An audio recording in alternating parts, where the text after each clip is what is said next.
I always feel so successful when I do that correctly. Good morning, everyone. Few more coming in. Matthew is on your program, Matthew Heil, as your host, but he has been not feeling well, and so he's here today, he's okay, but I'm stepping in for him. Good morning to everyone on our live stream. Most of you know this. I'm Amy Miller. I'm the interim director. My pronouns are she or they.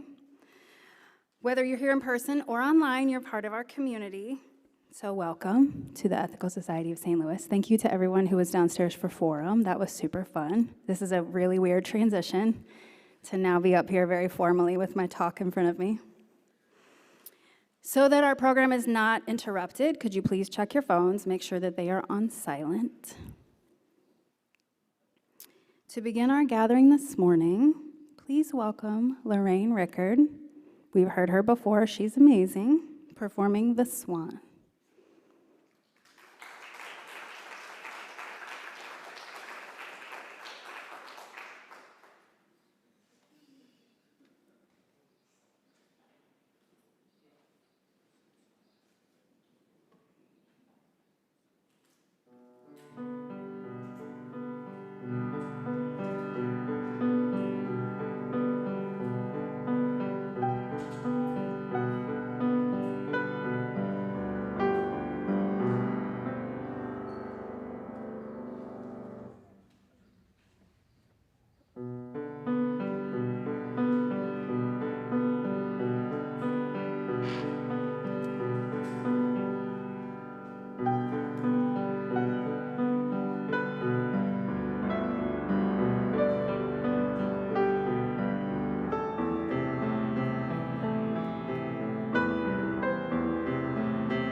my gosh, Lorraine, that was so good. Thank you. During the school year, each week we invite a member of our community to read, a young member, to read the core values of the Ethical Education for Youth program. But since the SEEK program is on summer break, I will read them because they're important for us all to remember all year. Every person is important and unique. Every person deserves to be treated fairly and kindly. I can learn from everyone. I am part of this earth. I cherish it and all the life upon it. I learn from the world around me by using my senses, mind, and feelings. I am a member of the world community, which depends on the cooperation of all people for peace and justice. I can learn from the past to build for the future. I am free to question. I am free to choose what I believe. I accept responsibility for my choices and actions. I strive to live my values. Oh, thank you. So if the kids would like to go downstairs, you're welcome to do that. Thank you.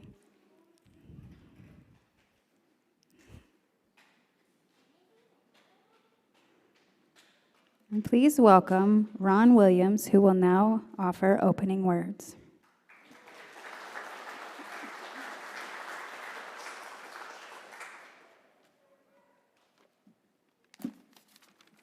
Good morning, everybody. Back in 1967, while I was in the Air Force, I met a young Navy medic. This is a poem I wrote for my book about that young man who was sent to Vietnam, where he was killed. It's called, "But Johnny, I Hardly Knew You." But Johnny, I hardly knew you, you know, when you said you had to go your way, or should I say it was their way. I knew you wanted to stay. Our brief encounter, sharing rich experiences we both had known before we were grown. We'd never be alone, we said, when we shed the gray or blue. Although you were aware of what could be, we knew not, nor could we see a reason. But take it in stride, go along for the ride on that steady silver ship with pride, even though she cries and knows not why. Tears cannot lie. So off you went, my boy, your man, our friend. Alone into the valley of death sailed the 300. Although you longed for life, into the valley of Kong you strode, along the inland shoreline road. Driven then to live for others, thrust your medic's hands to brothers, save the lives of mothers' sons, until you cannot stand the pain. You can't stop now, it's not a game you play, it's life, it's strife, it's a war that's taking men away, that's driving them away, until they lay there crying, dying, in some filthy rice field, yielding to the earth that which is the earth's, and yielding to them nothing. Never time to think of home, nor flag, nor mother's apple pie, or that tear in her eye. Not at least while men still die around you, not as long as bullets fly around you, not as long as hatreds cry around you. Then one night in the heat of the fight, a blinding flash, not a crack, but a crash. And you knew the score. The meaning of war is hell. Your fight was done, your battle won. Another nation's son came home to rest in Arlington. And yielding to the earth, that which is the earth's, and yielding to you, nothing. But Johnny, I hardly knew you, you know, when you said you had to go your way, or should I say it was their way. I knew you wanted to stay. Thank you.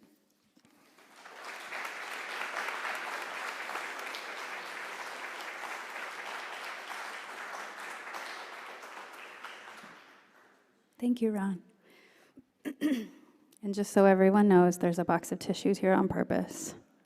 I know I'm going to cry today. Some of you might cry today. If you need tissues, they're here for you. Thank you, Ron. Members are encouraged to reach out if you want to do opening words. You can reach out to me or Andy Jackson, or really anyone on the platform speakers team. We'd love to have all of you speak at some point, even if you've spoken sometime in the last few years, it's okay. If you got something to say. Michael Scherer will now take the stage for an original song called Love Song.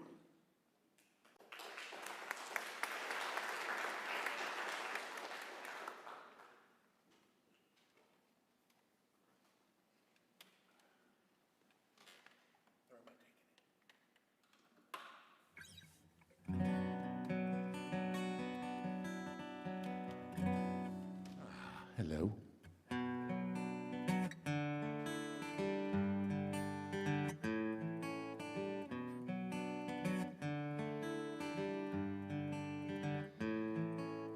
This is not a love song, just a way to pass the time away, a way to clear my mind clearly, yeah. Ain't no love song, only take your breath away. I got nothing left to say, I don't care. How could I show the feelings that I can't let go? Have to let you know that this is not a love song. This is not a love song. Ain't no love song, please don't go. Please don't go.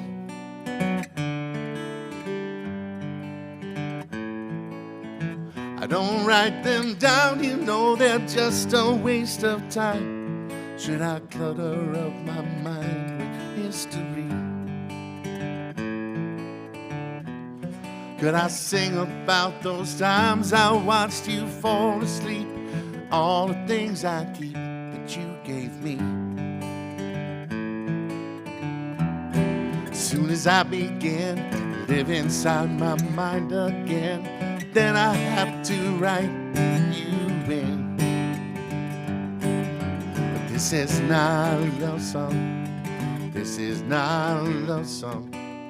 Ain't no love song, hey you win. Stay you win.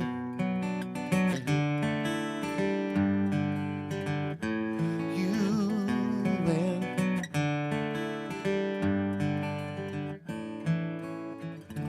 It ain't no love song, it's an epitaph, an ending to a message I keep sending just to send.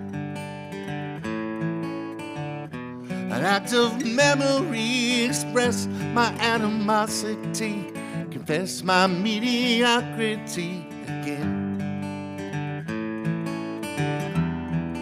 The shot was long, every time I sing this song, wish I wasn't right and we were wrong. But this is not a love song. This is not a love song.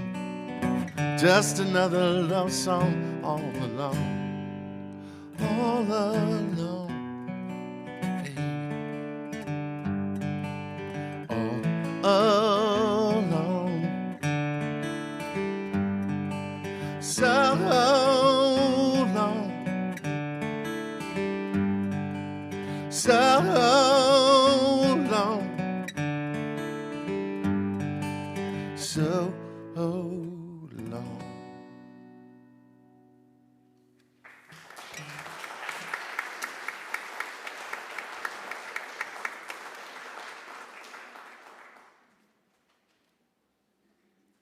Thank you, Michael.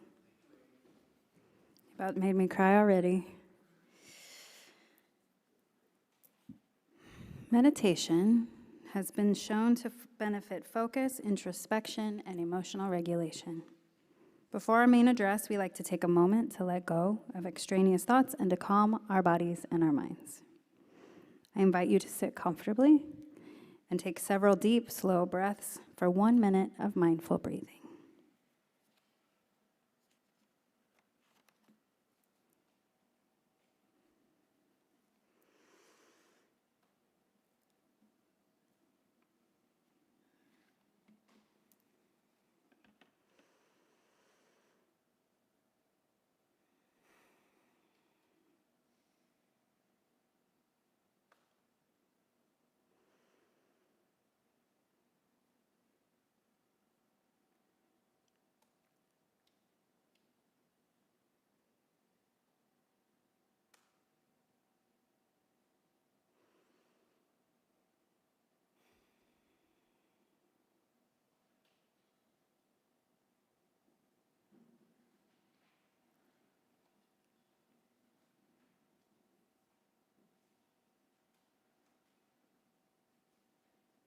Thank you. Come back. So the platform speaker today is me. And this was really hard for me to write. So it would probably be hard. I tried to read it out loud yesterday, and I cried reading it out loud, so we'll see what happens. I sent Jake some photos to go along with this that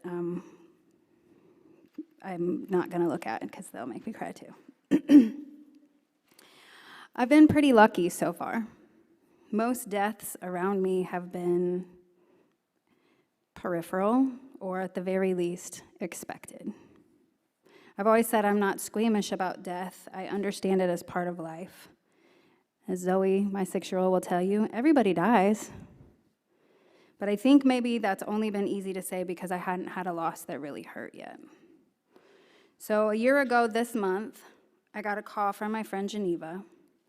My friends know that I don't love talking on the phone, so when I saw that she was calling, I knew it was something serious, so I answered, and she just said, "Nat's gone." Natalie was one of my oldest friends, and my first black friend. That sounds strange to say out loud, but where I came from, there were literally no people of color. So I definitely saw color when I finally got out of there, and I was delighted to find some diversity, although I was in Iowa, so not a ton. I always joke about Iowa, there's a lot of corn and a lot of white people. We met the first week of college in 1997. Oh, that's not 1997, that's Zoe. Natalie was from Oklahoma, and she had this big country voice and a laugh that could be heard for miles. And we were fast friends. And she drove a big blue pickup truck, and I didn't have a car at school, and we both smoked Marlboro Lights. Don't judge me, this was in the 90s. So I just went wherever she wanted to go. So we hung out all the time. And she was my first exposure to gangsta rap music, which at the time I went to college, I was really into country music, so that was quite a stretch for me. But in many ways, Nat is the origin story for me. Many ways besides just introduction to gangster rap.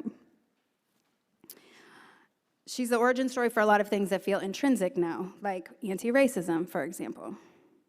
So that first week of college, she and I were sitting outside smoking Marlboro Lights on a bench, and an older black student approached us and said to her, I don't know if you know this, but there's a black student organization called the Black Self-Education Organization, and there's a meeting tonight or whenever it was, and you're invited. We'll give you dinner. It's down the street at the BSEO house. And and by the way, you're invited too.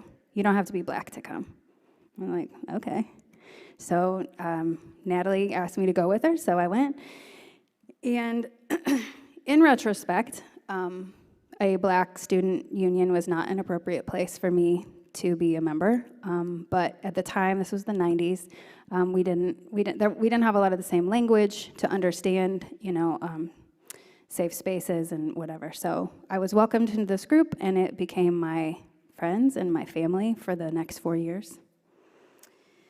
And I'm grateful for having had that experience, because as the only white person in the group, being consistently in the minority taught me more about black culture and the insidious and sneaky nature of racism than any books I could ever read. From inside of a group, I was able to see how black students were treated differently, how shop owners watched black people more closely when we were shopping, and to learn that black athletes got recruited. This is a Division III school, and they can't really recruited and sold a story about the college that reality couldn't measure up to. It amazed me, but for a long time I really didn't want to see it. And as I got older, I began to see the ways in which I upheld white supremacy and committed microaggressions in the early days of our friendship. Many times over the years, I've reached out to my friends and apologized as I realized how problematic some of the things that I did and said back then were. But we were young, and they gave me grace, and those friendships have remained with unmatched loyalty. One of the other major life lessons from my friendship with Natalie is loyalty in friendship. We are friends, period. No matter what. And there were 5 of us women who stayed friends all these years, even though Nat left Co after 2 years and lived in Oklahoma all those years. Andre went back to Chicago, Crystal moved to Minneapolis, Geneva stayed in Cedar Rapids, I don't know why, and I came here. And we would get together here and there for weddings or reunions. We all made it to Geneva's wedding. 3 of the 4 came to my baby shower when I was pregnant with Zoe. I saw Crystal just a few weeks ago in Minneapolis, actually. When I started my therapy business in 2014, Nat was my accountant and did my taxes every year since. When she passed, we had literally been talking that very week about my taxes, which I had put off too long and required extension. She was not surprised. I didn't know that those would be our last conversations. If I'd known, I'd have made more of a point to call her instead of text, to ask about her life and family, to ensure the conversation was meaningful and not transactional. Not just, hey, did you get this form? Or how much do I owe? And oh my God, why? Why do I owe this much? But I didn't, and then she died. Natalie was only 43, but in terms of life lived and survived, she might as well have been 100. She suffered several pregnancy losses, a stroke that left her unable to speak for a year, a divorce, the incarceration and eventual death of her younger brother, and all manner of hardships and traumas, both big and small. But she was never one to complain or ask for help, so a lot of times we didn't even know that anything had happened till later. And so there's part of me that feels like, hey, maybe she's peaceful now. Maybe she's resting. Maybe she's free from suffering. Maybe she's happy. But I don't believe in an afterlife, and that makes it hard sometimes. She deserves to have had a lived life that was peaceful. I miss her, and I wish I'd been a better friend. Rodney and I watched A Man Called Otto last week. This is related. How many of you read A Man Called Ove by Frederick Bachman? Yeah? And how many of you have seen the movie on Netflix, A Man Called Otto? Okay, so how many of you cried watching that? Okay, well, I cried a lot. I liked the book better, of course. He wrote this book, which I read a handful of years ago. Unbeknownst to me, Rodney loves Tom Hanks, so he wanted to watch the movie with me. Rodney's my husband, if any of you are new to me. I won't give it away, but the gist is that this older man, has lost his wife of many years and is determined to join her in death, but he keeps getting foiled. Living people keep requiring his attention and care. He visits his wife's grave and talks to her regularly about how they will be reunited soon. It's clear that he believes this to be true and takes comfort in his plan. But what do we do when we don't believe in an afterlife? And we don't believe that we will be reunited with our loved ones? How do we mourn them and accept the permanence of the loss without falling apart? What is the point of visiting the grave or talking to the person's spirit? I talk to Natalie sometimes, and I'm willing to hope that she can hear me, but I don't actually believe that she can. I think this might be what we call agnostic. I understand why religious people take comfort in a belief that there is something else after this life, particularly when this life seems endlessly difficult and full of suffering. Eternal paradise sounds awesome. And if I'm being honest, a little bit unrealistic. My grandma was a Southern Baptist who did basically nothing to enjoy her life. No dancing, no drinking, no swearing, probably no sex, I didn't ask. Just waiting to be reunited with Jesus someday. And it's such a tragedy that she missed out on so much pleasure and joy of this life because I, like probably most of you, do not believe she was reunited with Jesus in death. I do not believe she entered any pearly gates and is spending eternity in heaven. My best guess is there's nothing after we die, although I'm hopeful I'm wrong, and there's some kind of like cool recycling program, and I get to come back as like a forest creature or something. I'm not sure I want to try being a person again. But I totally understand why the idea of an afterlife appeals to people, and it provides them with comfort, so I try not to be dismissive or derisive about it. But the positive aspect of not believing is this. When you only believe in this one precious life, you're sort of forced to live in it. For better or worse, this is what you've got. This is the body that you're in. This is the brain that you have. This is the family that you were born into. And if there's nothing after this, then I think we have a responsibility to make this life as good as possible and eke whatever joy we can out of it. Not all of you agree that personal happiness should be a goal of life, but that's okay. I think we can do good work and also find ways to be happy. When the movie ended the other night, I wiped my tears and looked over, and Rodney was full on crying. By the way, he told me I could share this with you.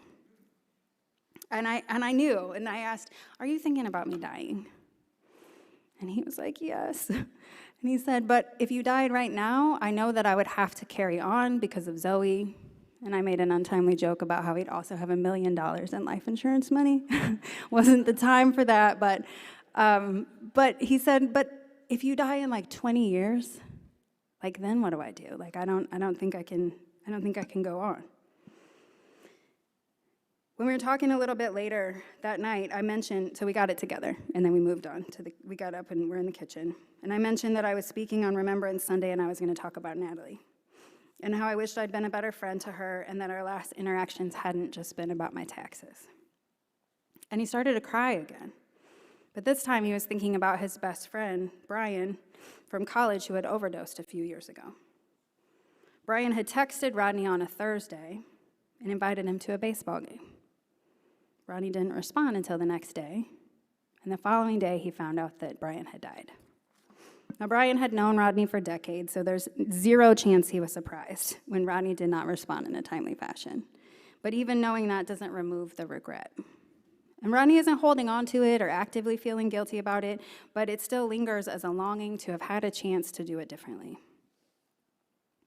I'm sure you have experienced something similar to my feelings about Natalie and Rodney's feelings about Brian, and wishing you had done something different before someone you loved passed away. And it's these sort of things that can haunt the living after someone passes unexpectedly. If only I'd responded to that text. If only I'd said how I really feel. If only I'd been a better friend. If only I'd forgiven them. If only. So, this is another reminder to not only enjoy your one precious life, but also to ensure that your relationship house is clean every day. I know we're all here because we want to be better people and we want to make the world a better place. One way to do that is to express appreciation to the people around you that you care about.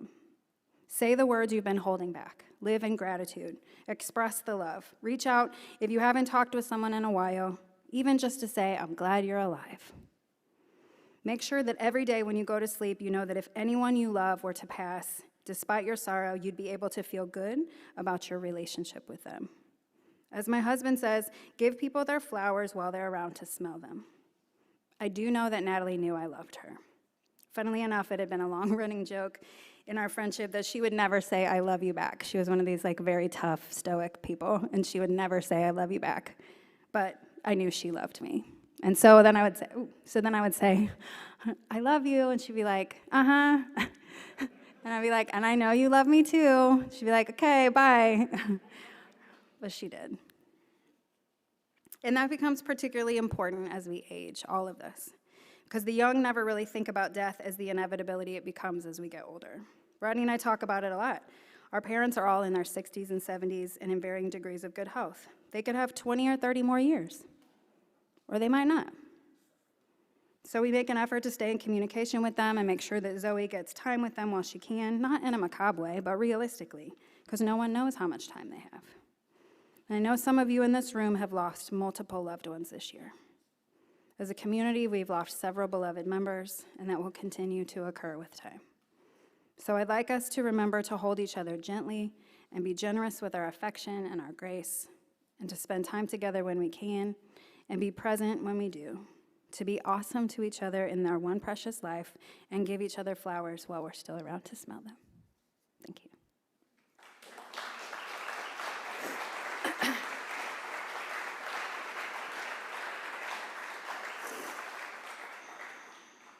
I'm still here because I'm also the host. So now there are a few people who have reached out and have wanted to say something today. So the first on my list is Alan Ranford, if you'd like to come up.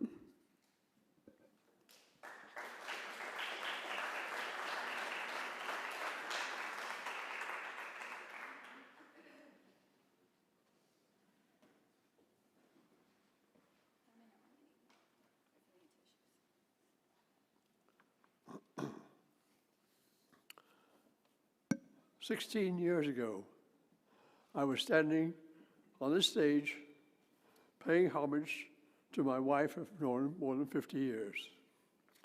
She had died 2 years previously. As I spoke, I shed a few tears.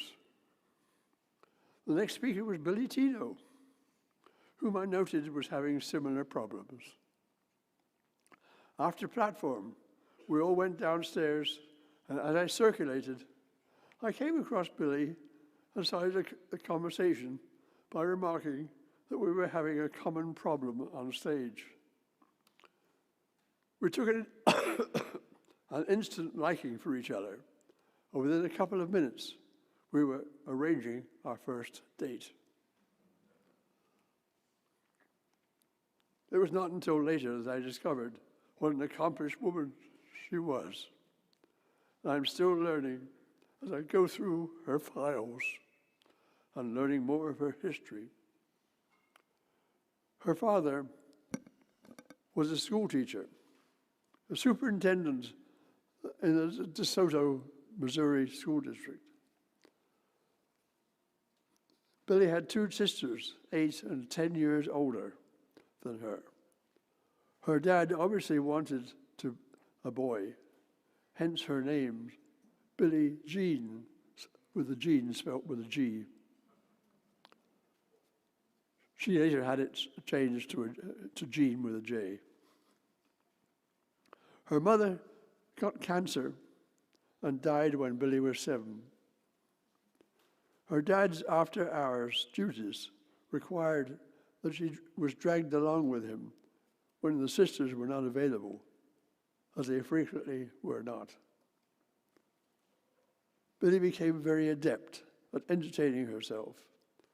Eventually, her dad remarried to a music and voice teacher who taught Billy to play the piano and helped her to learn how to type. With a typing course that her dad had bought for her. She also bought her a bicycle, which gave her a chance to sample the joys of the open road. Shortly after graduating, she married Joe, a boy that she had dated in high school and who was soon drafted to fight in Germany. It was not long that he returned after stepping on a landmine which cost him half of his leg. Billy was employed in St. Louis until her husband was rehabilitated and when they both signed up to go to Washington University. They were both concerned over racial inequity and decided that they should get involved in doing something about it, but in a peaceful way, using the techniques similar to those used by Mahatma Gandhi in India. They found that there were several other individuals, churches and members of the Ethical Society, who were thinking in the same direction. An organization known as CORE, the Congress for Racial Equality, had been formed in Chicago, and in 1947, it was brought to St. Louis by Bernice Fisher.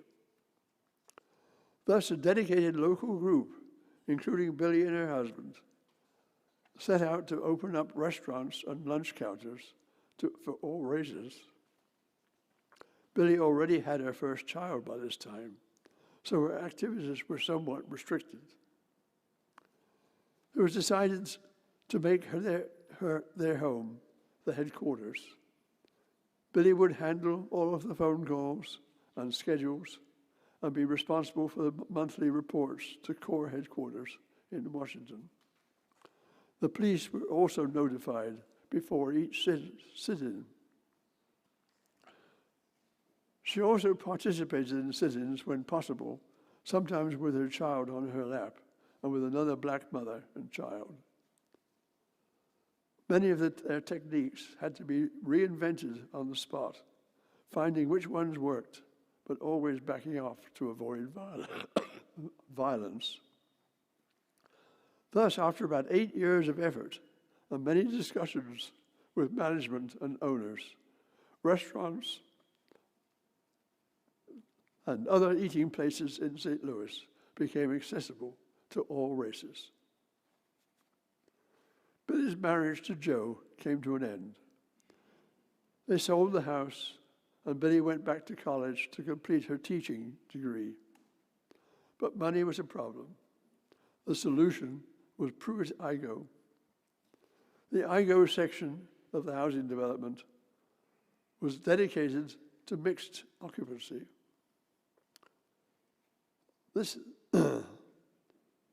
So that is where she and her 2 children spent the next 3 years until she received her degree and attained a position in the English department at Ferguson High School and was able to rent a house.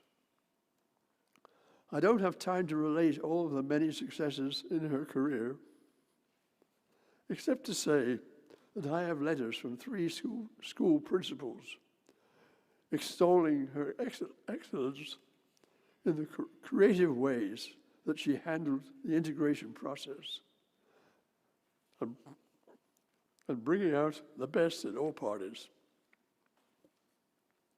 A large part of this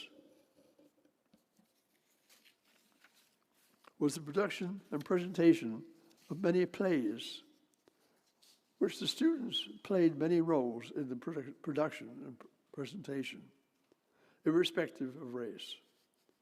Some of the credit has to go to her second husband, who incidentally was virtually chosen for her by an assistant leader of the Ethical Society who arranged for their first meeting. This talk is running a little long, so I have much more to say about Billy. I haven't even mentioned her athletic feats, like her 26-mile marathon walk at the age of 72, or her several 100 miles in a day bike rides, and having to be persuaded from continuing to ride at 93. And then there was her directing and acting for the Hawthorne Players. But that was Billy, a delightful, unassuming overachiever. I'm sorry, I'm breaking up too much.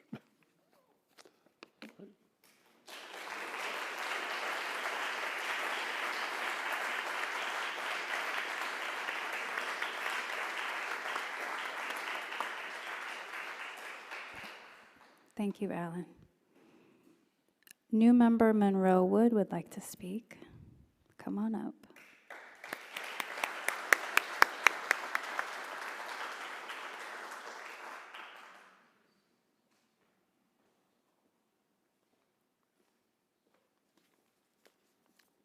Morning. It's bright up here. I just have a few words to share about my father, Robert, who died unexpectedly in 2009. Now that my father is gone, it can be easy to remember him only for his good qualities, his gentle patience that made me feel safe around him and safe to ask about 1 billion tricky questions, his insatiable curiosity and passion for knowledge that rubbed off on everyone around him. These are just a couple of the many pieces of him I carry inside of me that keep him alive in some small sense. But he was not perfect. We know that no one is. Remembering his flaws not only reminds me of his humanity, but they serve as a guide as I carry on his legacy. His rare outbursts of rage, which resulted in holes in our walls, they remind me to listen closely to my own difficult emotions, to give them space and expression before they hurt me or anyone else. His lifelong search for truth inspired me never to give up my own journey of learning and discovery. Yet, somehow, he was deceived by young earth creationism and other such nonsense. This teaches me to always approach my knowledge and beliefs with humility. The world became a little darker the night my dad died, but his memory inspires me to shine brighter. Thank you.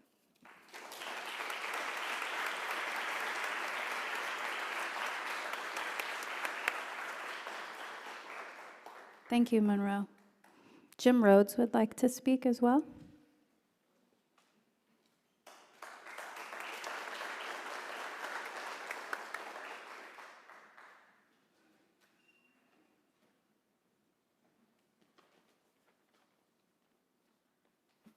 Hi, everyone.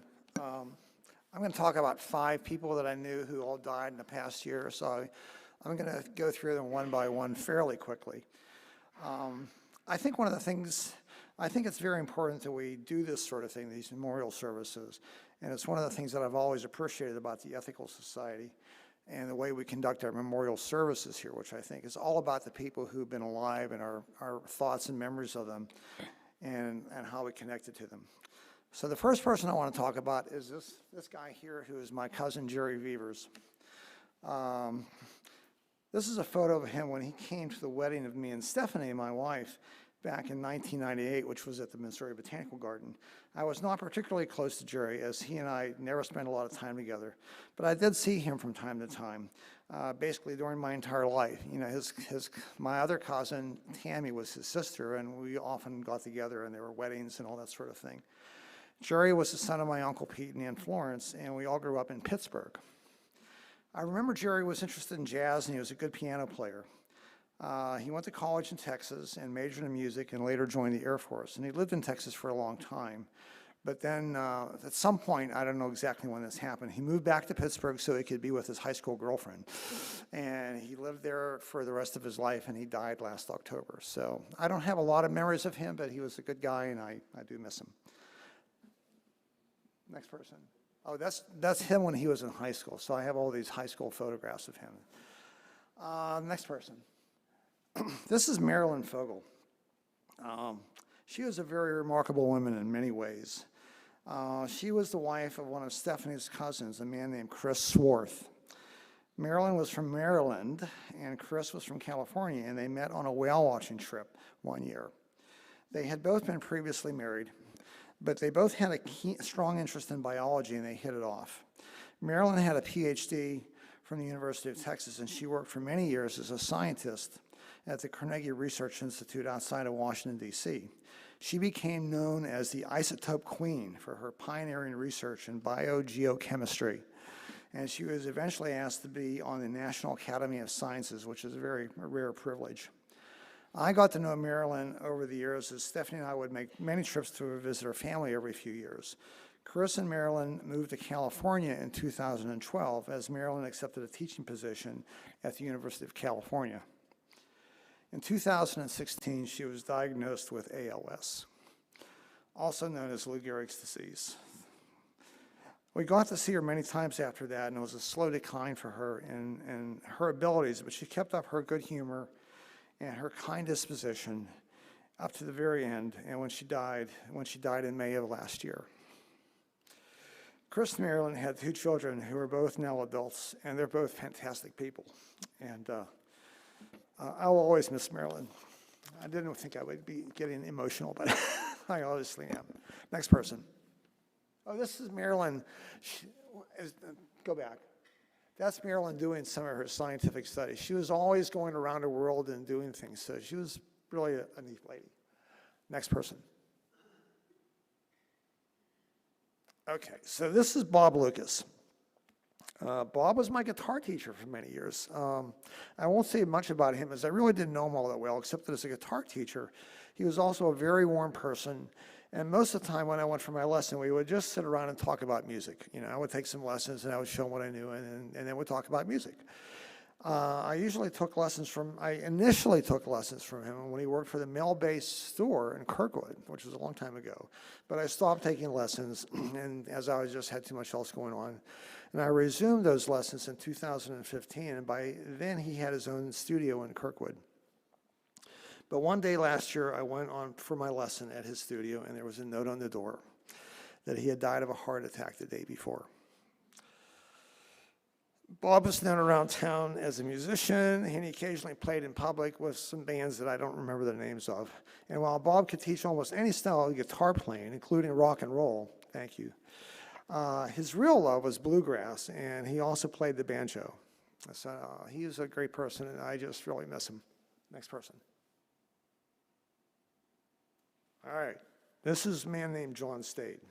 And this photo here says a lot about him. I don't know if you can read it, but he's wearing a t-shirt that says E. coli happens. John grew up in Wisconsin and moved to St. Louis with his wife Dorothy long before I knew him. He was a chemist and he worked for Mallinckrodt, and Dorothy was a public school teacher. They both loved the outdoors, and John especially loved canoeing.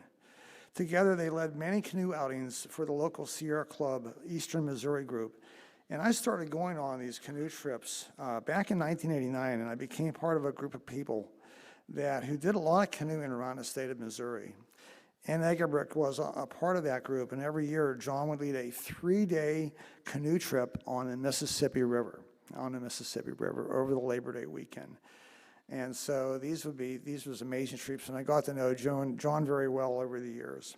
He was also into archaeology, and he knew a lot about fossils and Indian culture. He had his own teepee, and he would go on these reenactments. You know, these are where you dress up in costumes and pretend that it's maybe 200 years ago. That was John. John died last July, when a tree limb in his backyard up in Ferguson fell on him. He died instantly. As another person said, he never knew what hit him, literally. There is going to be a remembrance for him on July 2nd, and I'm sure there's going to be many people there, including me. Next person. Oh, that is John and his wife, Dorothy. They also at Stephanie and our wedding in 1998. Next person. Next one. This is Suzanne Smith. Susan was another Sierra Club outing leader, and she led probably several hundred hikes at various Missouri state parks and other places over the years. Suzanne was one of the most positive and upbeat persons I've ever met, and she never seemed to be down about anything. She was also a volunteer at the Sheldon, and she died, and I'm sure Jim Jordan, I don't think is here today, he remembers her because Jim was a volunteer there too. Suzanne was known by many people here and through her activities, and sadly she died of pancreatic cancer last July after suffering for a while. She had a green burial up at Bellefontaine Cemetery, and many of us were there to honor her memory. Next person. Oh, that photograph was taken when Stephanie and I had at our 10-year anniversary in 2008, we had a party here for that, and Suzanne was one of the persons who came. This is Tim Clark. I got to know Tim and his wife Dana through Stephanie. We had all had this dinner club where we met regularly and cooked these amazing, amazing dinners. Tim and Dana and Stephanie and I also flew over to Italy in 1997 and drove around the island of Sicily for 2 weeks. Tim wanted to do all the driving, and I think he fancied himself as a race car driver by the way he drove. Tim was a musician who had gotten his PhD from Oberlin, and he had taught at Harvard University before moving to St. Louis. He formed this music group called Synchronia, and who played what they called thoroughly modern music. It was basically small ensemble classical music, and it had to be composed in the last 25 years. That was the rule. So it was basically modern orchestral music. Tim was also known for being very argumentative, and he was in fact that. But he was also a very intelligent person, and he could be fun to spend time with. Dana and Tim left St. Louis quite a few years ago as Dana got a job in Qatar, and they lived there for 5 years, and then they moved to a small town in France called Bergerac, and Stephanie and I went to visit them in 2012, and I think that was the last time I saw Tim alive. We learned from a Facebook posting, amazing what you can find out from Facebook, from his wife Dana, that Tim had passed away, I think it was in December. And so that was Tim. This photograph was taken, we actually did a tour of Croatia in 2000, and I don't know when it was, but we were in some French village in, no, this was in France. So that was in 2012. So thank you all. I appreciate the time being willing to spare this. As you get older, more and more people, it seems our age, pass away, and I do think it's important to remember them. So thank you for your time.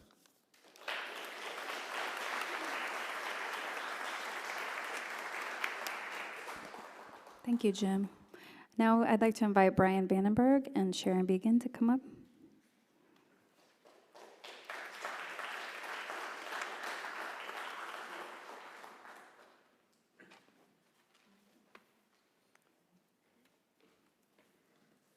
So thank you, Amy, and good morning.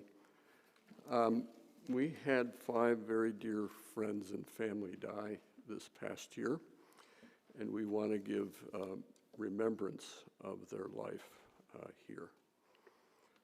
Ken Began was a rambunctious live wire brother to Sharon.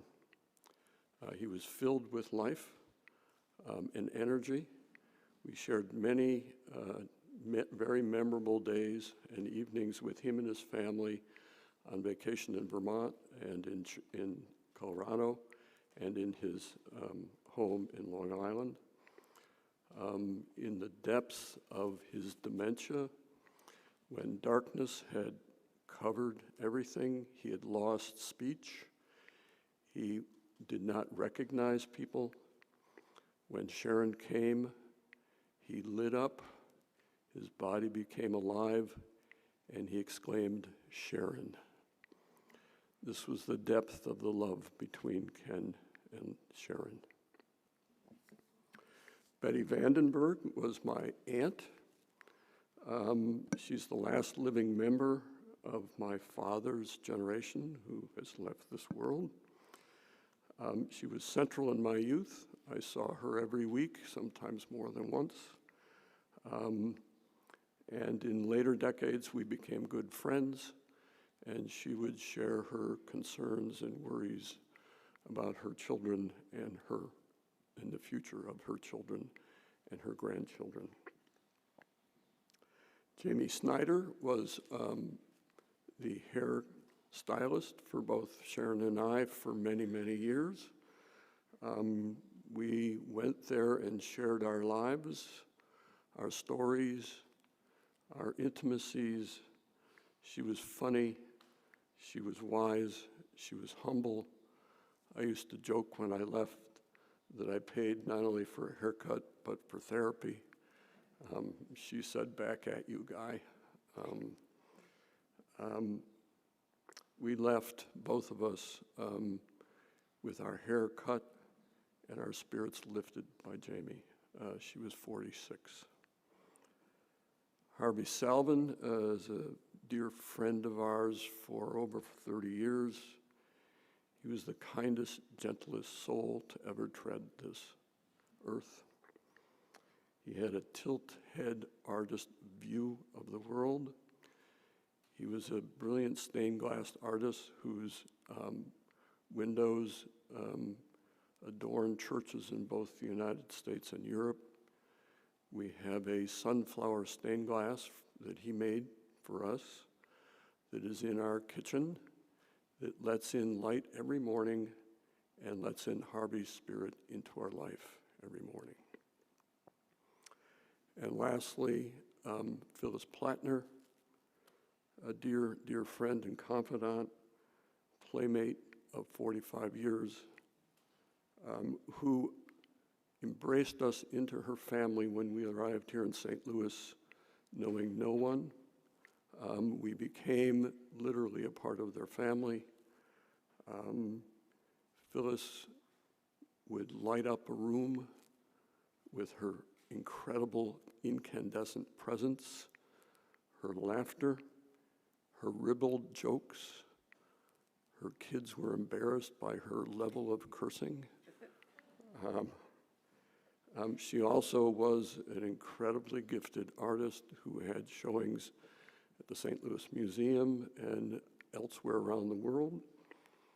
She's an artist who helped us see the light and color and the world and life differently, and whose vision hangs on our walls in our house in memory of her.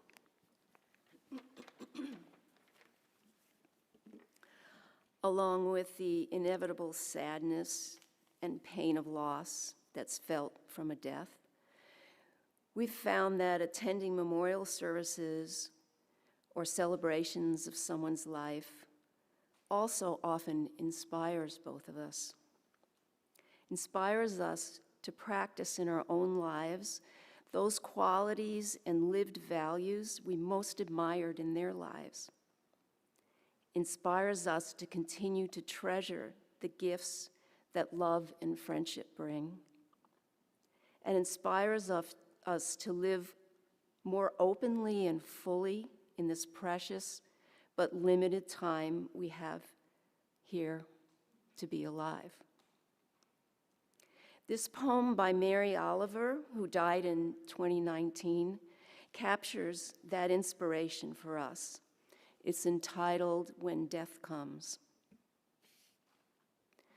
When death comes, like the hungry bear in autumn, when death comes and takes all the bright coins from his purse to buy me and snaps the purse shut, when death comes like the measles pox, when death comes like an iceberg between the shoulder blades, I want to step through the door full of curiosity, wondering, what is it going to be like, the cottage of darkness?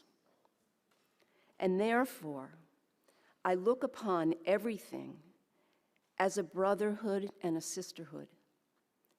And I look upon time as no more than an idea. And I consider eternity as another possibility. And I think of each life as a flower, as common as a field daisy and as singular, and each name a comfortable music in the mouth, tending, as all music does, towards silence, and each body a lion of courage, and something precious to the earth. This part's going to be hard because I want this next part to be read at my funeral. It's what I aspire to. When it's over, I want to say, all my life, I was a bride married to amazement. I was the bridegroom taking the world into my arms. When it's over, I don't want to wonder if I've made of my life something particular or real. I don't want to find myself sighing and frightened or full of argument. I don't want to end up simply having visited this world. Thank you, guys.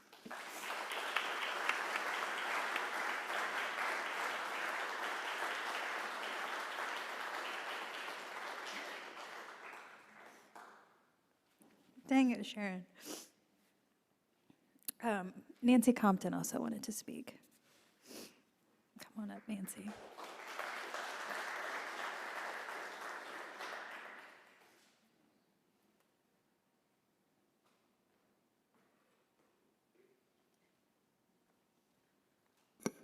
Well, I have a loss to talk about that came many years ago, and my heart really goes out to all of you who have a fresh loss, and in some cases, many fresh losses in more recent days.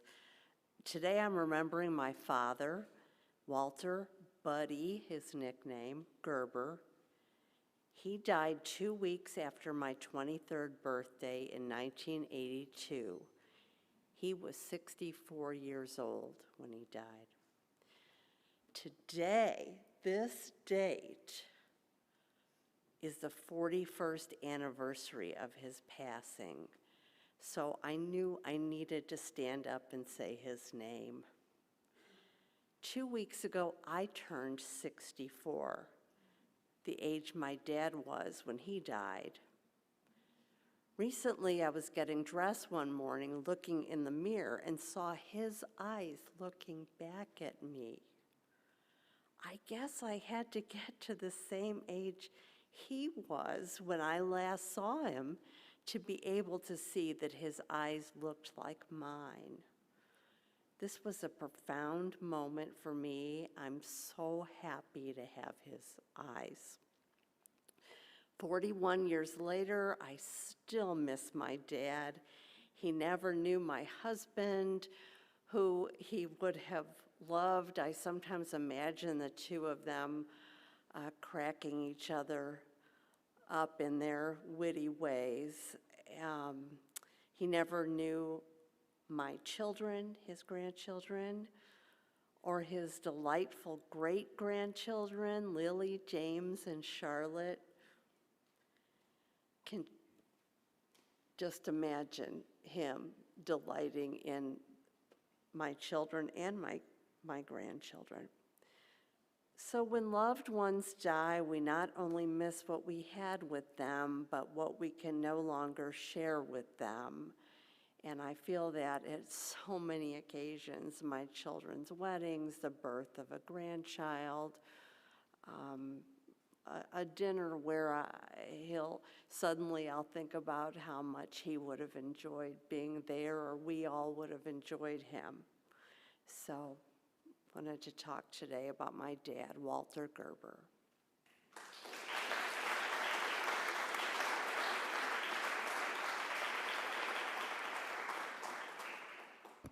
Thank you, Nancy. Is there anyone else who would like to speak that wasn't on my list? You can grab a tissue on your way up if you want to come.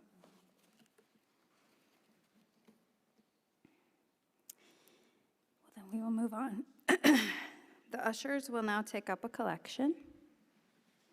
If you were here last week, you got to hear Nick Speed's excellent platform presentation about food justice, environmental racism, and his organization's efforts on the North Side to combat the many problems that persist. And I sincerely apologize if you were on altar and you were not able to hear the first part of platform last week.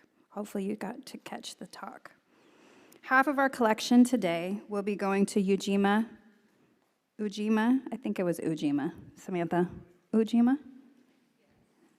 St. Louis, as a donation towards their work. The other half will stay in-house to support the society. So give extra money is what I'm saying. Give extra money to Ujima St. Louis to support the organization that we heard from last week. So if you're moved to make a donation today, we appreciate anything you may be able to offer. We, like all nonprofit organizations, rely on the generosity of our members and friends to ensure our community can keep providing our many free programs. If you don't have cash with you today and you feel inclined, you can donate at ethicalstl.org/donate or use the QR code on the screen now. Today's online donations will also be split with Ujima. If you want to donate online another day, please make a note in your donation that says you would like half of it to go to Ujima. If you are interested in becoming a member of the Ethical Society, hold your thought until June, because we have a new membership and program manager beginning then. Her name is Courtney, and she'll get you on the right track to becoming a member. In case you missed it, the last 3 weeks of emails, of the weekly emails, have contained a photo and short bio of our new staff members. Again, we're fully staffed starting June 6th. Yay. Meanwhile, please keep attending, and we would love to keep you informed about future events at the Ethical Society of St. Louis. So read your emails if you're already on the list. If you'd like to join the weekly newsletter, use the QR code above me to sign up, or sign up on our website. Also, wanted to let you know that a lot of things happen on Facebook in a group called Friends of the Ethical Society. So if you are on Facebook and you are not part of that group, please feel free to join, and you will get additional information. We will now have our final musical selection today from Michael. He'll be performing Father and Son by Cat Stevens, by my request, because I like it. It seemed apropos.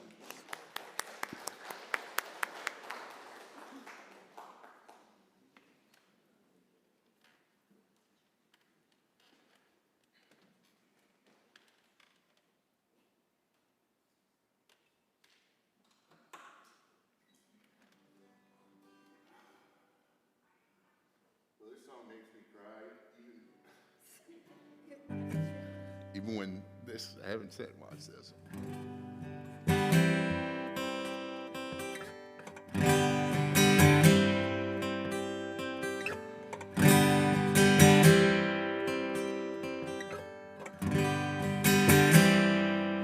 Well, it's still time to make a change. Just relax, take it easy. You're still young, that's your fault. And there's so much you have to know. Find a girl, settle down. If you want, you can marry. Look at me, I am old, but I'm happy. I was once like you are now, and I know that it's not easy to be gone when you found something going on. Take your time, think a lot, think of everything you got. You will still be here tomorrow, but your dreams may not.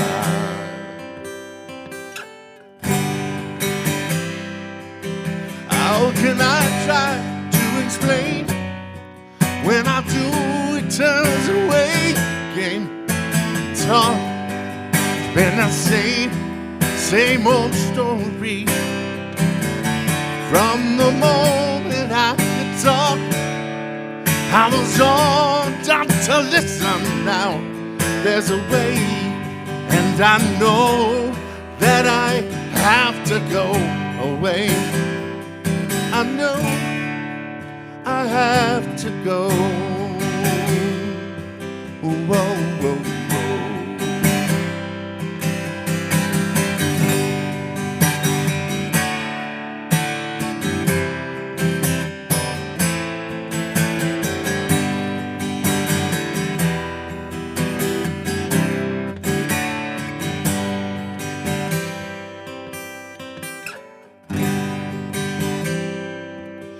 It's not time to make a change.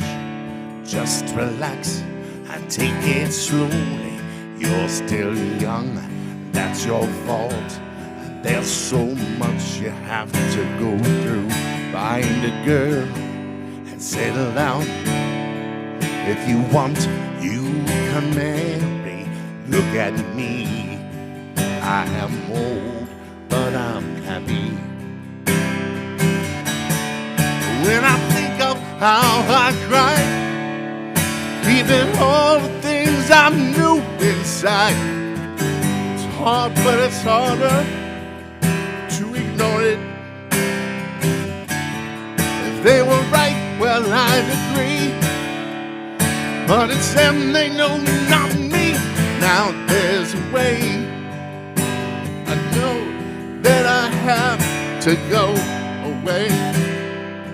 I know I have to go.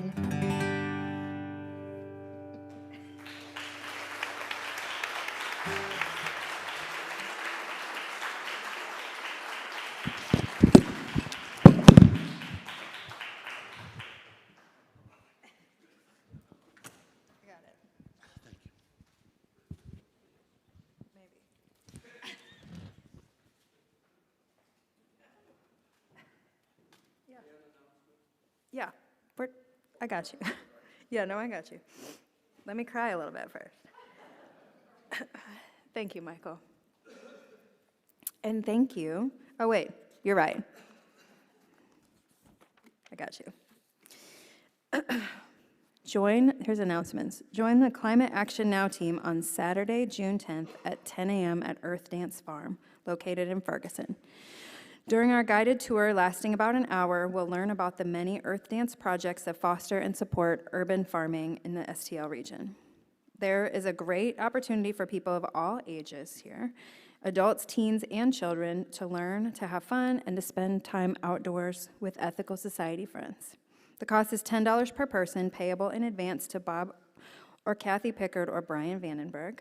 If you have questions, please reach out to them in person or via the CAN email.